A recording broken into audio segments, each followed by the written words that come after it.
بسم اللہ الرحمن الرحیم۔ السلام علیکم ناظرین۔ ایک مرتبہ حضور پاک صلی اللہ علیہ وسلم کسی کا جنازہ پڑھا کر گھر کو لوٹ رہے تھے کہ راستے میں آپ صلی اللہ علیہ وسلم بخار میں مبتلا ہو گئے اور مسلسل 11 دن تک بخار میں رہے۔ بخار کی حالت میں بھی آپ مسجد تشریف لے جاتے اور نماز پڑھاتے رہے۔ اس کے بعد جب 11ویں دن عشاء کی نماز کا وقت ہوا تو آپ صلی اللہ علیہ وسلم مسجد میں جانے کے لیے اٹھے اور وضو کرنے لگے، لیکن جیسے ہی آپ صلی اللہ علیہ وسلم نے وضو کیا تو آپ صلی اللہ علیہ وسلم پر بے ہوشی کی کیفیت طاری ہو گئی۔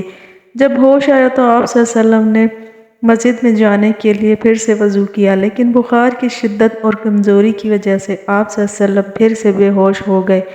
لیکن کچھ ہی دیر کے بعد جب آپ صلی اللہ علیہ وسلم کو دوبارہ ہوش آیا تو آپ نے پھر سے وضو کیا، لیکن تیسری بار پھر بے ہوش ہو گئے۔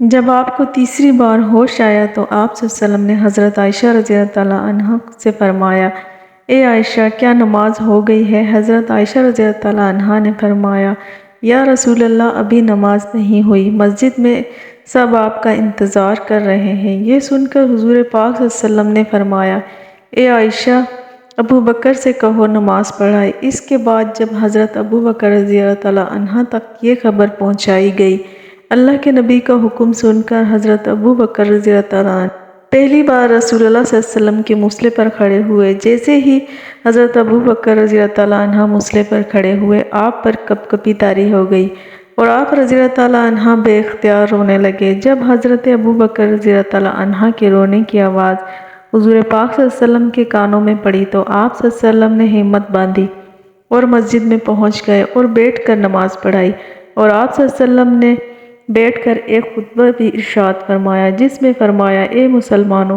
میں آپ کو اللہ تعالیٰ کے سپرد کرتا ہوں، اس کی پناہ اور حفاظت میں دیتا ہوں۔ اللہ آپ کی اس وقت تک نگہبانی فرمائے گا جب تک تم لوگ تقوی پر قائم رہو گے اور اپنے رب کی فرمانبرداری کرتے رہو گے۔ اس کے بعد حضور اکرم صلی اللہ علیہ وسلم کی بیماری دن بدن بڑھتی گئی اور آپ کی جسمانی کمزوری اور بیماری میں اضافہ ہوتا گیا۔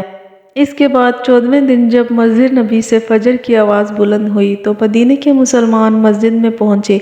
ادھر حضور اقدس بھی نماز کی ادائیگی کے لیے بستر سے اٹھنے کی کوشش کرنے لگے، مگر بیماری، سخت بخار اور کمزوری کی وجہ سے آپ نہ اٹھ پائے۔ پھر آپ نے حضرت عائشہ رضی اللہ عنہا سے فرمایا، ابو بکر سے کہو نماز پڑھائے۔ یہ سن کر حضرت عائشہ رضی اللہ عنہا نے فرمایا، حضرت ابو بکر رضی اللہ عنہ بہت نرم دل انسان ہیں، وہ آپ کے مصلے پر کھڑے ہو کر خود کو سنبھال نہیں سکیں گے۔ پھر حضور اکرم صلی اللہ علیہ وسلم نے حضرت عائشہ رضی اللہ عنہا سے کہا، ابو بکر سے کہو کہ نماز پڑھائیں۔ یہ خبر جب حضرت ابو بکر رضی اللہ عنہ تک پہنچائی گئی تو حضرت ابو بکر رضی اللہ عنہ نے حکم کی تعمیل میں نماز پڑھانا شروع کر دی۔ حضور اکرم صلی اللہ علیہ وسلم کا حجرہ مسجد نبوی میں ہی تھا۔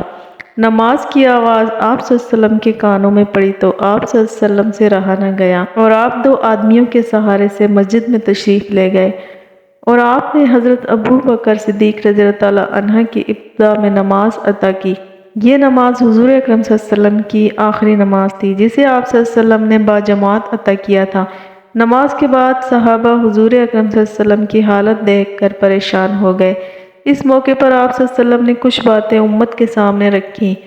یہ رسول اللہ صلی اللہ علیہ وسلم کا آخری خطبہ اور آخری کلمات تھے۔ آپ صلی اللہ علیہ وسلم نے فرمایا، شاید تمہیں میری موت کا خوف ہے۔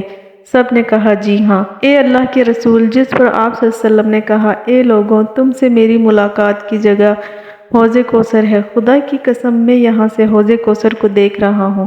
اے لوگوں، مجھے تم پر تنگ دستی کا خوف نہیں، بلکہ مجھے تم پر فراوانی کا خوف ہے کہ تم اس معاملے میں ایک دوسرے سے مقابلے میں لگ جاؤ، جیسا کہ تم سے پہلے پچھلی امتوں والے لگ گئے۔ یہ دنیا تمہیں بھی ہلاک کر دے جیسے کہ انہیں ہلاک کیا۔ پھر مزید ارشاد فرمایا، اے لوگوں، نماز کے معاملے میں اللہ سے ڈرو، یعنی عہد کرو، نماز کی پابندی کرو گے، اور یہی بات بار بار دہراتے رہے۔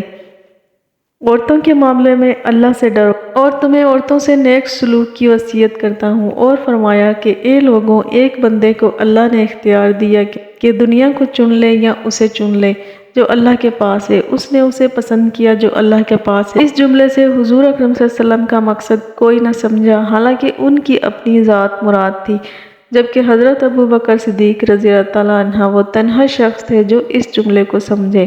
اور زارو قطار رونے لگے اور بلند آواز سے گریہ کرتے ہوئے اٹھ کھڑے ہوئے اور پکارنے لگے، ہمارے باپ دادا آپ پر قربان، ہماری مائیں آپ پر قربان، ہمارے بچے آپ پر قربان اور ہمارا مال و دولت آپ پر قربان۔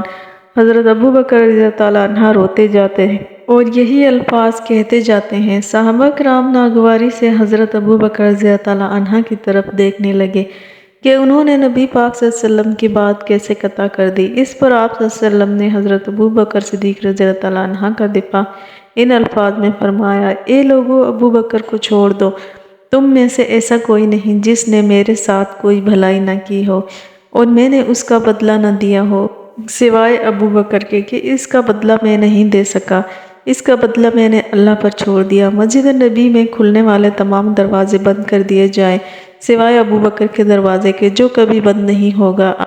آخر میں اپنی وفات سے قبل مسلمانوں کے لیے آخری دعا کے طور پر ارشاد فرمایا، اللہ تمہیں ٹھکانہ دے، تمہاری مدد کرے، تمہاری حفاظت کرے۔ اور آخری بار منبر پر اترنے سے پہلے امت سے مخاطب ہو کر فرمایا، اے لوگوں، قیامت تک آنے والے میرے ہر ایک امتی کو میرا سلام پہنچانا۔ پھر حضرت صلی اللہ علیہ وسلم کو دوبارہ سہارے سے اٹھا کر گھر پہنچا دیا گیا۔ حضرت عائشہ رضی اللہ عنہا مزید ارشاد فرماتی ہیں کہ رسول اللہ صلی اللہ علیہ وسلم کی بیٹی فاطمہ تشریف لائیں، آپ صلی اللہ علیہ وسلم کو دیکھتے ہی وہ رو پڑیں، آپ اٹھ نہ سکے کیونکہ نبی کریم صلی اللہ علیہ وسلم کا معمول تھا جب بھی فاطمہ تشریف لاتی حضور اکرم صلی اللہ علیہ وسلم ان کے ماتھے پر بوسہ دیتے تھے۔ صلی اللہ علیہ وسلم نے فرمایا، اے فاطمہ قریب آ جاؤ۔ تو حضور پاک صلی اللہ علیہ وسلم نے ان کے کان میں کوئی بات کہی تو حضرت فاطمہ رضی اللہ عنہا اور زیادہ رونے لگ گئیں۔ انہیں اس طرح روتا دیکھ کر حضور پاک صلی اللہ علیہ وسلم نے پھر فرمایا، اے فاطمہ میرے اور قریب آ جاؤ۔ دوبارہ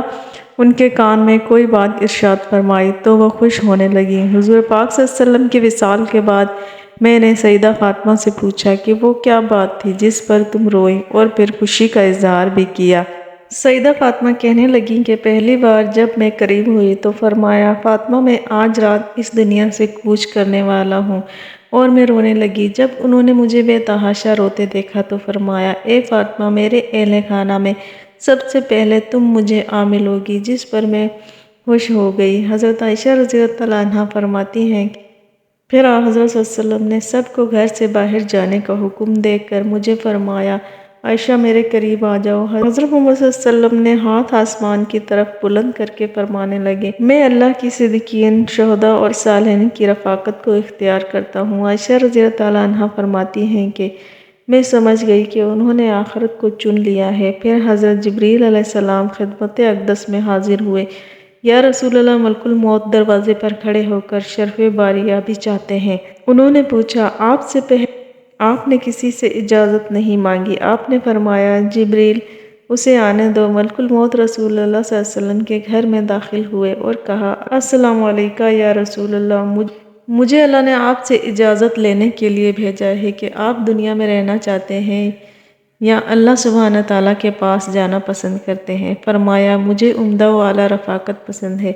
ملک الموت حضور پاک صلی اللہ علیہ وسلم کے سرہانے کھڑے ہوئے اور کہنے لگے، اے پاکیزہ روح، اے محمد بن عبداللہ کی روح، اللہ کی رضا اور خوشنودی کی طرف روانہ ہو، راضی ہو جانے والے پروردگار کی طرف جو غضبناک نہیں۔ سیدہ عائشہ رضی اللہ عنہا فرماتی ہیں کہ پھر نبی کریم صلی اللہ علیہ وسلم کا ہاتھ نیچے آ گیا اور سر مبارک میرے سینے پر بھاری ہونے لگا۔ میں سمجھ گئی حضرت محمد صلی اللہ علیہ وسلم کا وصال ہو چکا ہے۔ مجھے کچھ اور تو سمجھ نہیں آیا۔ میں اپنے حجرے سے باہر نکلی اور مسجد کی طرف دروازہ کھول کر کہا، رسول اللہ کا وصال ہو گیا، رسول اللہ کا وصال ہو گیا ہے۔ مسجد آہوں اور نالوں سے گونجنے لگی۔ امید ہے کہ آپ کو ہماری یہ ویڈیو پسند آئی ہوگی۔